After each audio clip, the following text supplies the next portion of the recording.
সোনারগাঁয়ে বিজয় স্তম্ভে ফুল দেয়াকে কেন্দ্র করে বিএনপির সাবেক প্রতিমন্ত্রী রেজাউল করিম ও উপজেলা বিএনপির সভাপতি আজহারুল ইসলাম মান্নান সমর্থকদের মধ্যে ধাওয়া পাল্টা ধাওয়া, ইট পাটকেল নিক্ষেপ ও সংঘর্ষের ঘটনা ঘটে। সোমবার সকাল 11:30টায় সোনারগাঁও উপজেলা চত্বরে এ ঘটনা ঘটে। এতে দুপক্ষের কমপক্ষে বিএনপির ও অঙ্গ সংগঠনের 10 জন নেতাকর্মী আহত হয়েছে। পুলিশ ও প্রত্যক্ষদর্শী নেতাকর্মীরা জানান, বিজয় স্তম্ভে ফুল দেওয়ার জন্য সকাল 10টায় উপজেলা চত্বরে উপজেলা বিএনপির সভাপতি আজহারুল ইসলাম মান্নান তার নেতাকর্মীদের নিয়ে মিছিল করে ফুল দেন। পরে সকাল 11টায় নেতাকর্মীদের নিয়ে ফুল দিতে আসেন সাবেক প্রতিমন্ত্রী অধ্যাপক রেজাউল করিম।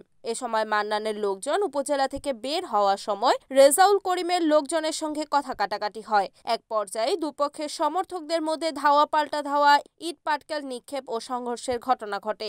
সংঘর্ষে মান্নান গ্রুপের মোবারক হোসেন, মামুন মিয়া, রিফাত হোসেন, রনি এবং রেজাউল গ্রুপের নূর এ ইয়াসিন নোবেল, শাহপরান, আনোয়ার, হাবিবুর রহমান আহত হয়। পরে ঘটনাস্থলে পুলিশ গিয়ে পরিস্থিতি নিয়ন্ত্রণে আনে।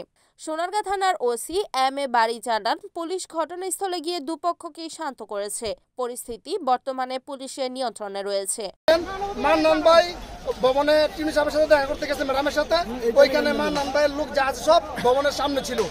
আমি এবং আমার সাথে অনেক আমার যারা আছে যুবদলের তারা সামনে ছিল। মান্নান ভাইয়ের সমর্থনকারী মান্নান ভাই বলতেছিলাম, তারা ওইখানে অতর্কিতভাবে হামলা চালায় যে মান্নান ভাই কেন বললো, ঠিক এই কারণে তারা হামলা চালাইছে। এবং কি বলছে যে আমরা এটা আজ পাইছি আগেই যে এই ধরনের একটা ইনসিডেন্ট ঘটাবে, মান্নান গ্রুপ ইনসিডেন্ট ঘটাবে, যার জন্য আমরা অলরেডি 4 দিন আগে আমরা পিএনওর সঙ্গে আলাপ করছি। উনি আমাকে সময় দেয় নাই। উনি বলছে যে আমি ডিসির সঙ্গে জুম মিটিংয়ে থাকবো। আমি বললাম 5 মিনিট সময় দেবেন আপনি আমাকে। না, তাহলে আপনি বলেন।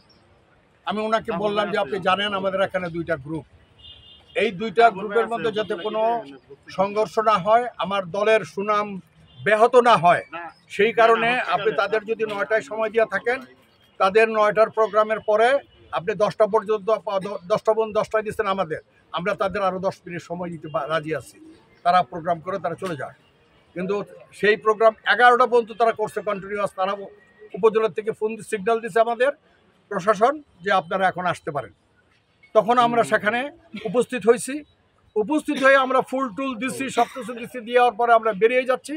পিছন থেকে ওইখানে কয়েকজন ছেলে এটা ডিল মারা শুরু করছে সমানে।